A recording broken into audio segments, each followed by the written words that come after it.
Olá, olá, maravilhosa! Bom dia, boa tarde, boa noite. Eu não sei em qual horário você me assiste, mas seja muito bem-vinda a essa Masterclass, que na verdade é uma série de 3 Masterclasses super especial, com conteúdo que eu considero indispensável para você que gosta de escrever, para você que está ensaiando escrever o seu livro.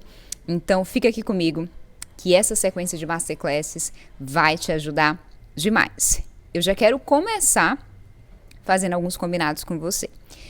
Eu queria muito trazer essa sequência num ambiente mais bucólico, ao ar livre, podendo desfrutar da luz do sol. Então, eventualmente, enquanto eu gravo essas masterclasses, pode ser que cachorro lata, que o carro da pamonha passe, que o papagaio fale. Então fica aqui comigo, tá? Que pra gente poder desfrutar aqui desse ambiente, que tem tudo a ver com a proposta dessa sequência de masterclasses. A gente vai ter que ficar aí à mercê, né, dos acontecimentos, das intempéries da vida. E ó, eu tô aqui com meu cafezinho, com a minha água e também com material de apoio, porque eu tenho muito a conversar com vocês.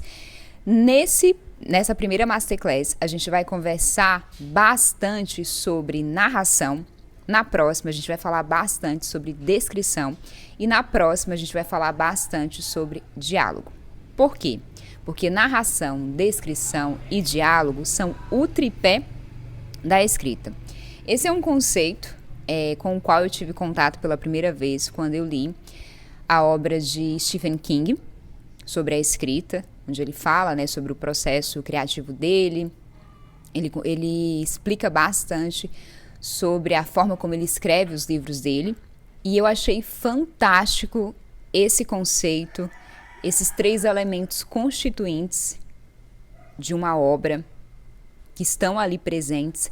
Realmente são 3 partes que dão sustentação à obra, e à medida que eu fui lendo livros sobre escrita criativa, sobre processo de criação de livro, essas 3 palavrinhas, narração, descrição e diálogo, sempre estão presentes.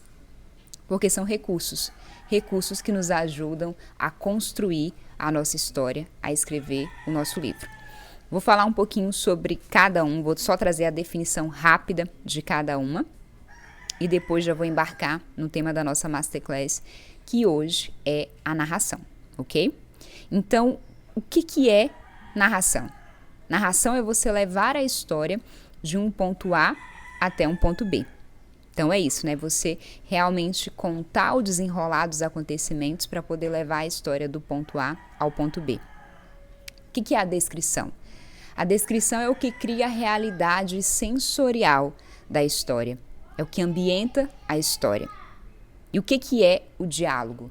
Diálogo é o momento em que os personagens falam, que você transfere o discurso da narradora para os personagens. E aí você coloca o discurso na boca das personagens, dando voz, dando foco às falas e à voz das personagens, ok? E hoje a gente vai conversar bastante sobre o que é narrar, o que é foco narrativo.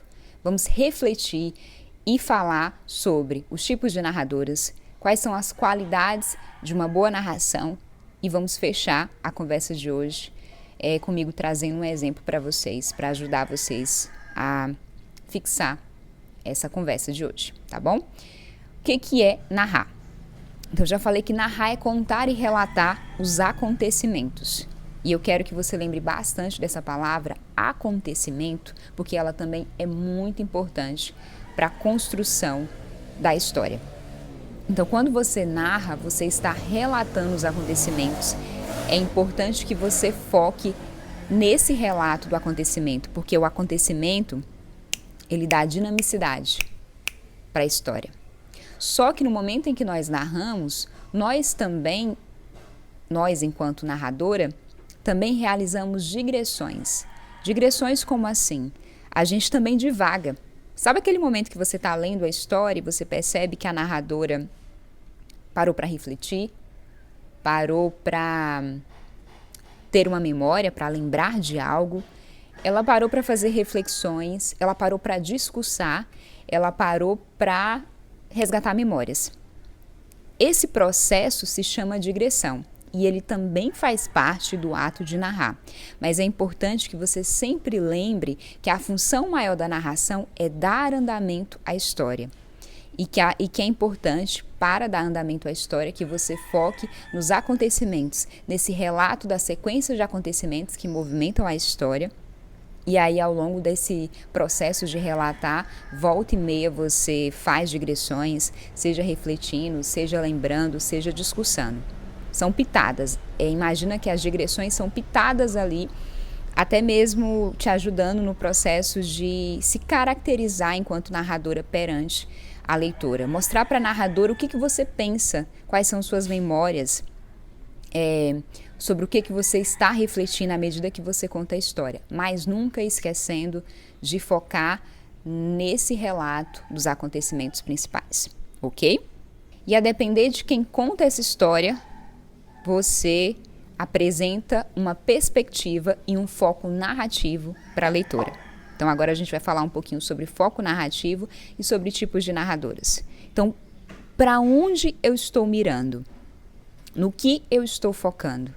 A partir de qual perspectiva eu estou decidindo contar essa história? E aí, a depender do foco narrativo e da perspectiva que você escolhe, você pode gerar uma sensação de proximidade ou de distanciamento entre a narradora e a leitora. Como assim?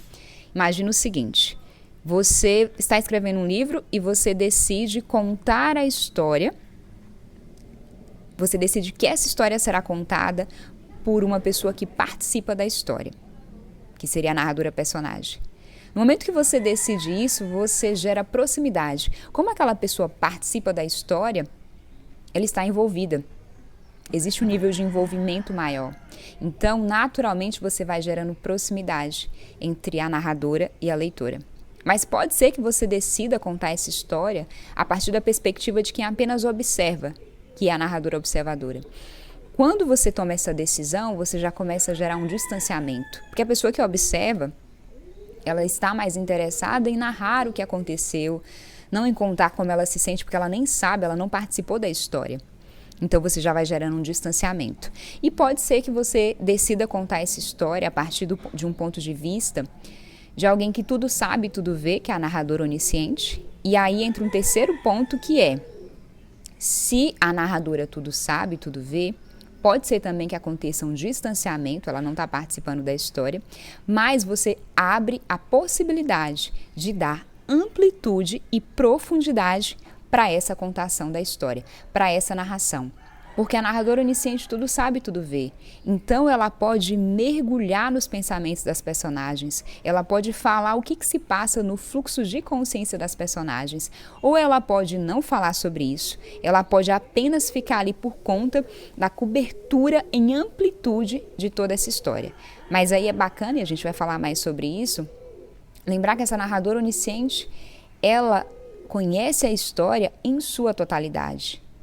E aí, por conhecer a história em sua totalidade, ela precisa se posicionar e escolher de que forma ela vai contar. Ela tem mais opções de escolha, inclusive a narradora iniciante é o que mais tem variações, então dentro dessa categoria tem outras variações, tem a onisciente neutra, tem a onisciente intrusa, então tem outras subcategorias, justamente por isso, porque tem várias formas dela se posicionar, tá bom? Então aqui a gente está falando sobre foco narrativo e agora vamos refletir ponto a ponto sobre esses diferentes tipos de narradoras e depois de refletir sobre cada uma dessas narradoras, eu vou trazer também algumas sugestões para te ajudar a escolher a narradora ideal para contar a sua história. E antes de seguir, e ainda falando sobre foco narrativo, quando a gente fala em foco narrativo é importante pensar também na voz. Essa voz que está contando a história, ela está em primeira pessoa ou em terceira pessoa? Quando ela está em primeira pessoa, isso traz para a história um caráter mais confessional. Eu estou confessando, eu estou partilhando essa história que eu vivi. Quando a gente conta em terceira pessoa, a gente traz para a história uma característica mais testemunhal. Eu vi e estou relatando. Eu tudo sei e estou relatando. Então lembra disso. Quando você conta em primeira pessoa, tem esse caráter que é mais confessional, e quando você conta em terceira pessoa tem esse caráter que é mais testemunhal, ok? E agora vamos falar sobre os 3 tipos de narradoras. Narradora personagem. Para mim, a palavra-chave da narradora personagem é a subjetividade. A narrativa fica muito subjetiva. A narradora personagem, ela traz para a contação de história o jeito dela. Então, a narradora personagem, ela traz para a narrativa características da personalidade dela. Além desse elemento da subjetividade, ela também proporciona uma proximidade.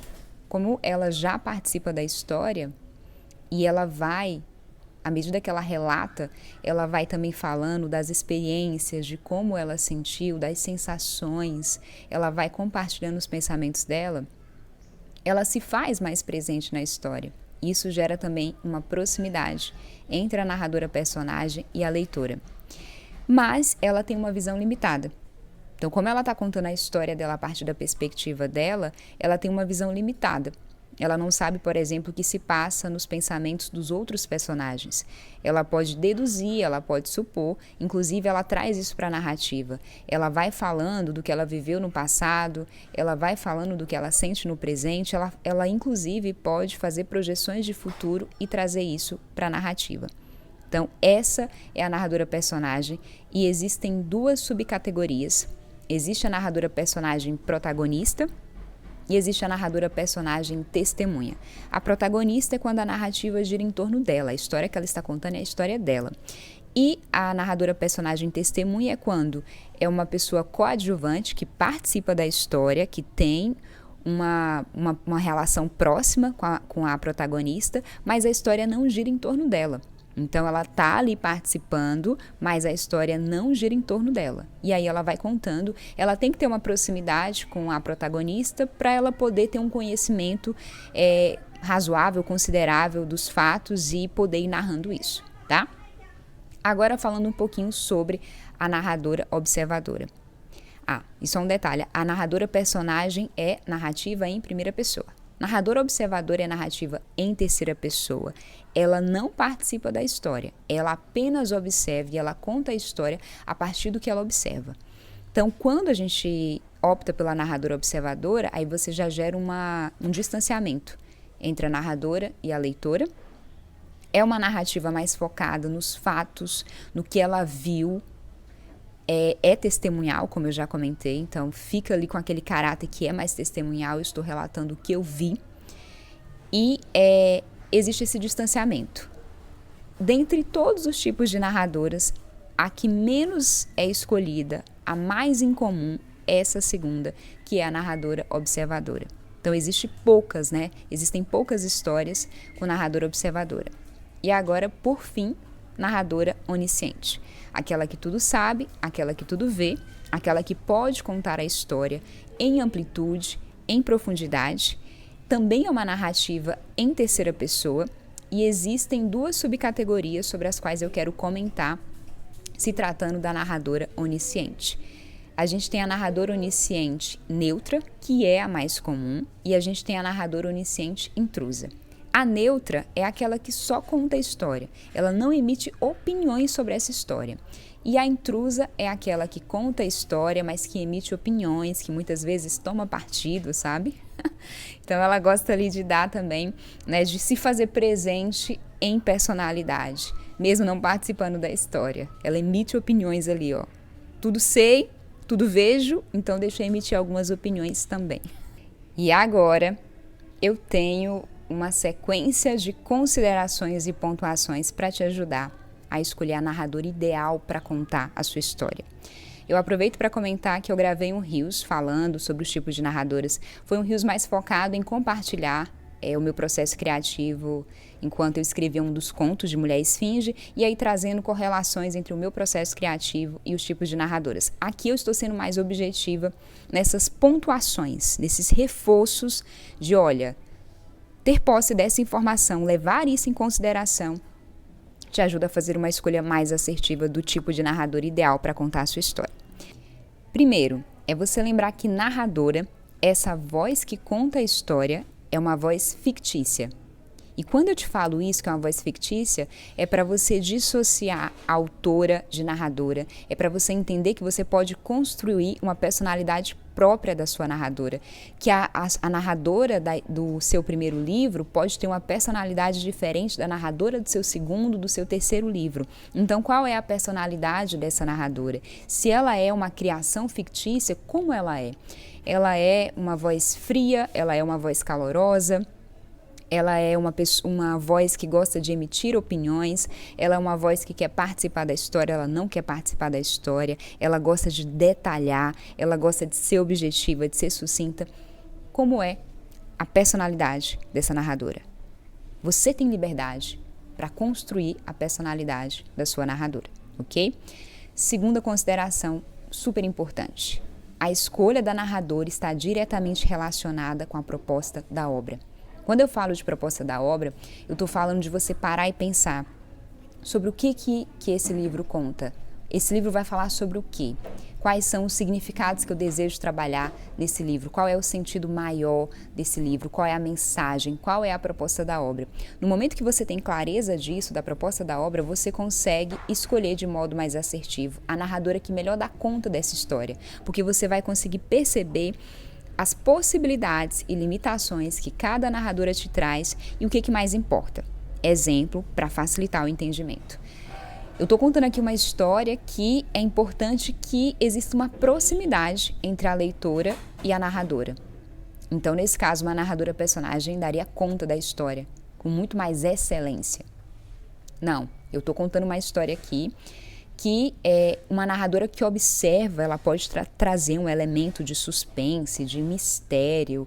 O fato dela enxergar até certo ponto e não saber das demais coisas pode trazer lacunas interessantes para a minha história. Então, uma narradora observadora daria conta dessa história. Não, eu quero uma narradora que possa mergulhar no fluxo de pensamento das personagens, que possa falar sobre o que todos os personagens estão pensando, ou pelo menos possa falar sobre o que os personagens principais, os protagonistas estão pensando. Então, nesse caso, uma narradora onisciente te serviria muito bem. Então, quando eu falo dessas possibilidades e limitações, eu falo disso, de você colocar na balança e ver o que mais importa para essa história, sempre levando em consideração a proposta da obra, ok?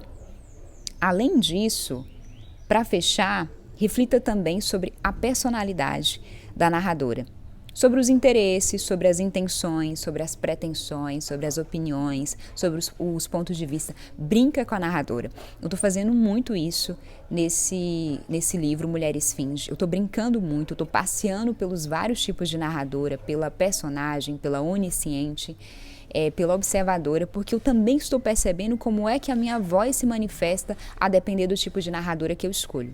Então, a gente fala, né, de voz literária, a voz da autora, e aí depois a gente fala da voz da narradora, que pode ser diferente para o primeiro livro, para o segundo, para o terceiro, para o quarto, e você ir brincando e percebendo isso é um exercício que enriquece, que fortalece a sua prática literária, ok?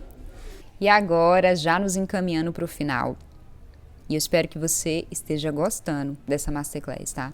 Para poder elaborar essa Masterclass e trazer para vocês, eu fiz um apanhado, partindo das leituras, de todas as técnicas, enfim, de toda a bibliografia que eu já acessei, partindo também do que eu estou experienciando enquanto eu escrevo Mulher Esfinge e partindo do que vocês me trazem nas consultorias, nas mentorias, a partir do acompanhamento que eu já realizei, não só enquanto mentora e dando consultoria para vocês, mas também fazendo revisão, leitura crítica de obras. Então eu fiz um apanhado de tudo isso para poder trazer para vocês o máximo de informações para ajudar vocês a narrar melhor, a descrever melhor e a construir diálogos mais ricos, tá bom?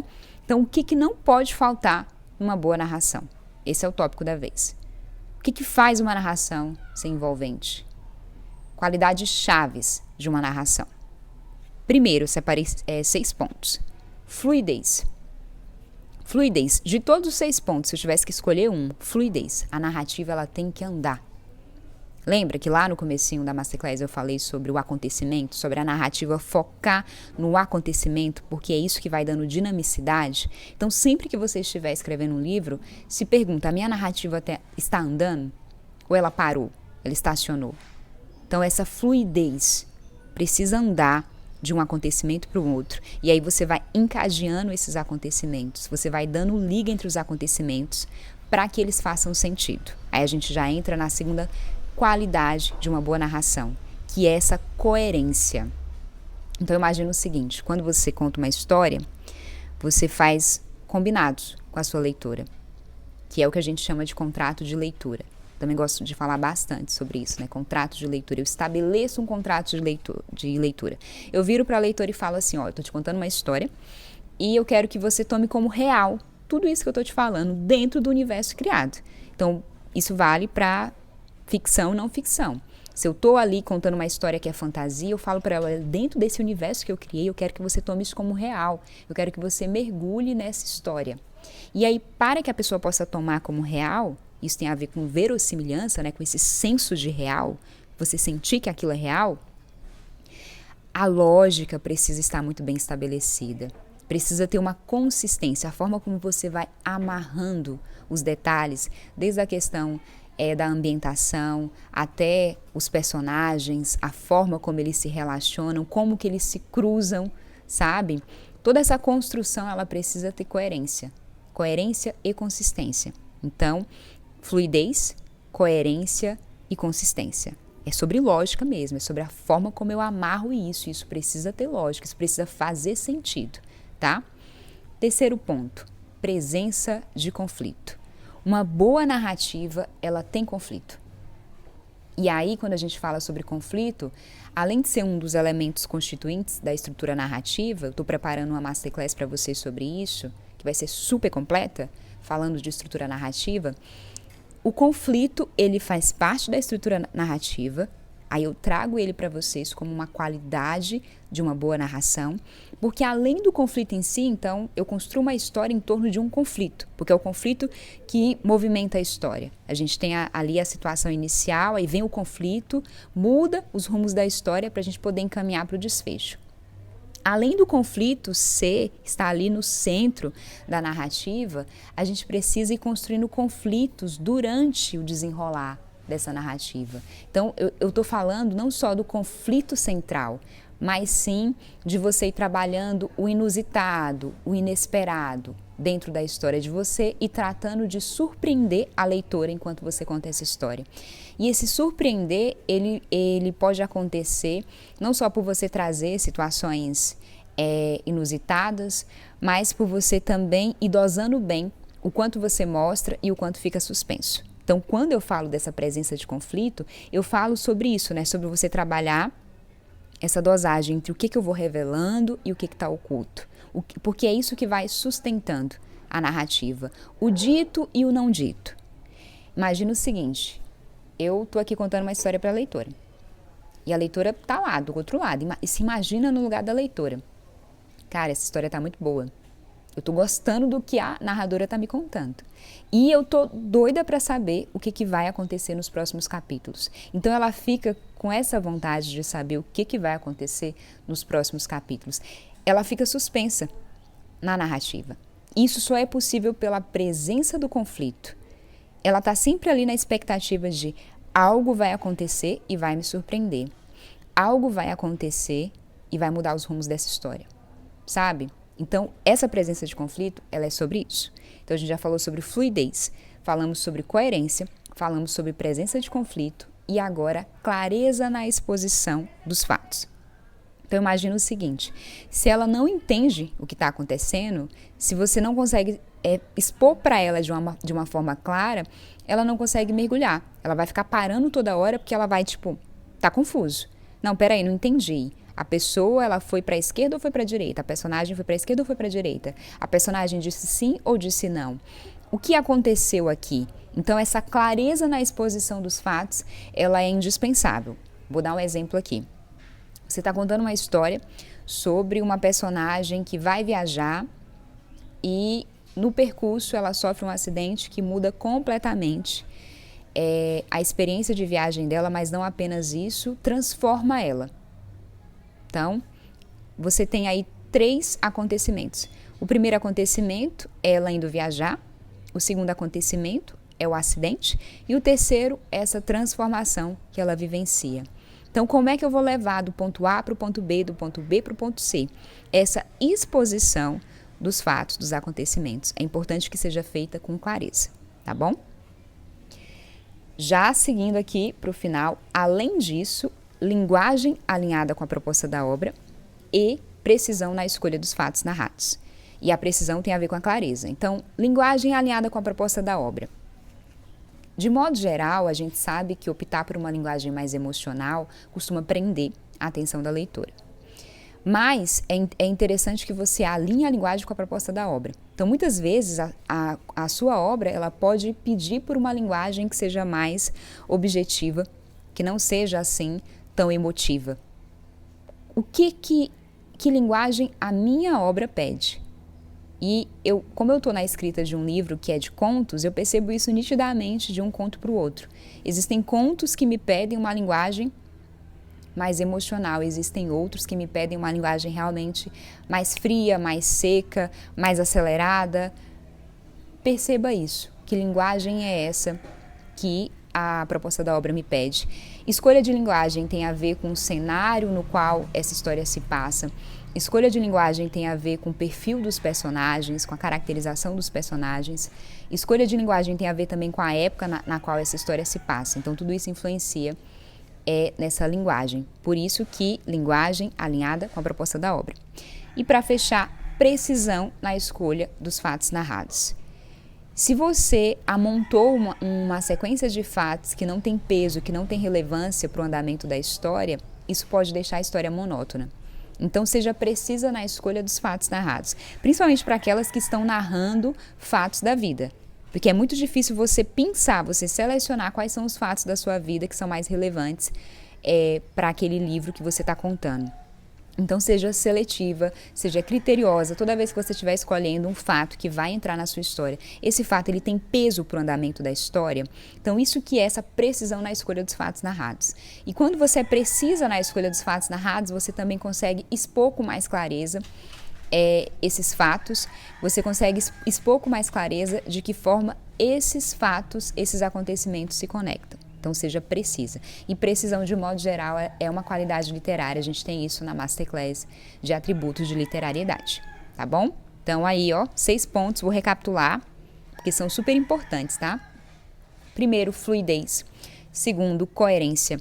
Terceiro, clareza na exposição dos fatos. Quarto, linguagem alinhada com a proposta da obra. Quinto, precisão na escolha dos fatos narrados. E sexto, presença de conflito. E agora, para fechar, trouxe um exemplo para vocês, para ajudar a ilustrar. Um exemplo de um livro que eu adoro. Eu volta e meia eu falo desse livro aqui, que é A Menina que Roubava Livros, que é do escritor Marcos Zusak. Eu adoro esse livro porque a narradora é a morte. E aí eu lembro que eu li essa obra quando eu era adolescente ou jovem. Eu era jovem, acho que eu tinha ali uns 22, 23. E eu fiquei assim, vidrada, sabe? Ele realmente conseguiu me pegar de surpresa pelo simples fato de ter escolhido a morte para narrar a história. E olha só que interessante. Como é a morte que narra a história, então a morte está presente do começo ao fim. É um livro que se passa numa época de guerra. E a morte, para ela se fazer presente, ela está sempre vindo buscar alguém. Então, toda vez que ela vinha buscar alguém que estava ligado à protagonista, ela seguia ali, narrando essa história que se passava. Então é muito interessante. Eu vou ler para vocês um trechinho e depois a gente vai fazer uma análise do trecho de acordo com tudo que nós conversamos aqui. Vamos lá. Mas o menino não acordou. Incrédula, Liesel afundou a cabeça no peito de Rudy. Segurou seu corpo amolecido, tentando impedir que pendesse para trás, até que precisou devolvê-lo ao chão, massacrado, e o fez com delicadeza. Devagar, devagar. Meu Deus, Rudy. Inclinou-se, olhou para o seu rosto sem vida, então beijou a boca de seu melhor amigo, Rudy Steiner, com suavidade e verdade. Ele tinha um gosto poerento e adocicado, um gosto de arrependimento à sombra do arvoredo e na penumbra da coleção de ternos do anarquista. Então esse é o trechinho. Qual que é o acontecimento que está sendo narrado nesse trecho?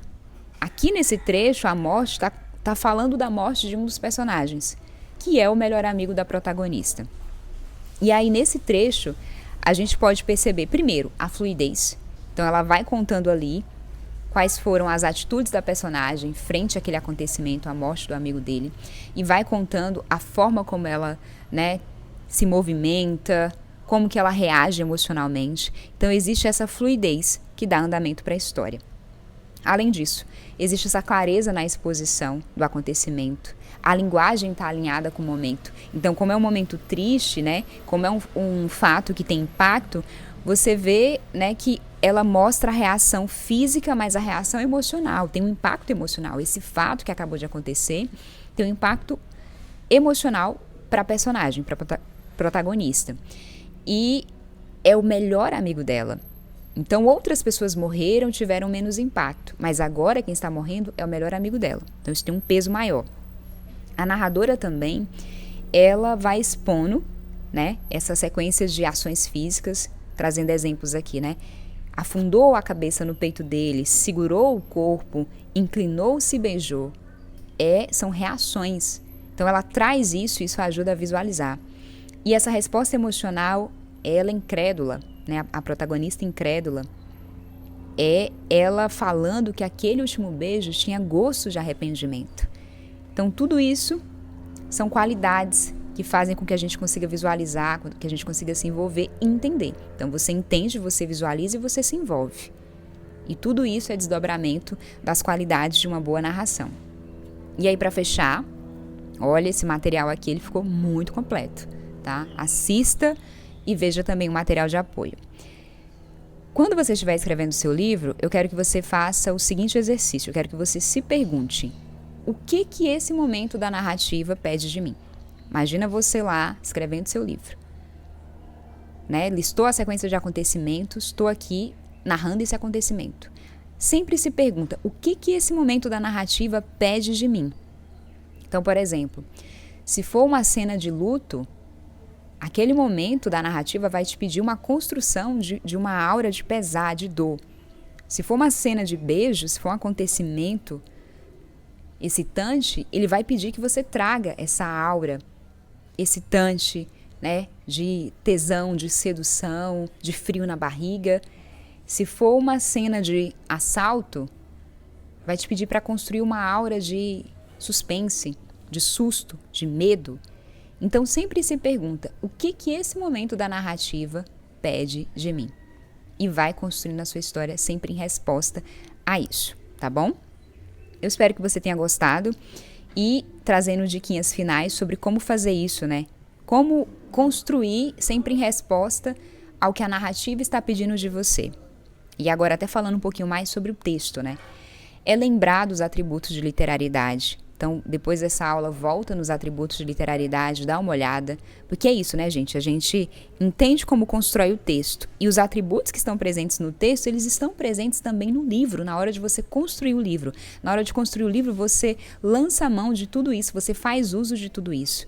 Então, né, recapitulando aqui: linguagem figurada, subtexto, polissemia, verossimilhança, conflito, precisão, simplicidade. Tudo isso está detalhado na Masterclass de atributos de literariedade. Então, vai lá, dá uma passada para você entender mais a fundo. É você trabalhar o ritmo da narrativa, o ritmo das palavras, dos parágrafos.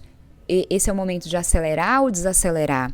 Esse é o momento de fazer a leitura parar no tempo, é o momento de fazer a leitura correr. Sabe? O que a narrativa pede de mim? Esse ritmo das palavras conta também. Inserção de diálogos e inserção de descrições. E aí, já dando spoilers do que vai vir nas próximas masterclasses. O diálogo, ele traz força de presença da personagem.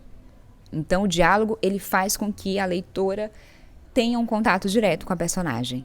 E a descrição, ela traz um quadro da cena. Ela faz a leitura visualizar que cena é aquela. Então, imagina o seguinte: é uma cena de luto. Eu trago um quadro dessa cena. Eu falo que o dia amanheceu nublado. Eu falo que o mundo que estava ali rugindo, de repente, silenciou. Eu posiciono na cena um objeto que lembra a pessoa que morreu. Então você constrói a cena pela descrição e você traz força para a personagem pelo diálogo, e essas duas coisas também contribuem para você responder ao momento da narrativa, tá? Então, já dando spoilers do que vai vir. É isso, mergulhe na narração, treine narrar, tá? Treina tudo isso aqui que eu trouxe para você e mantenha a sua prática aquecida, pulsante e viva até a próxima Masterclass, que vai ser sobre descrição. E arrasa!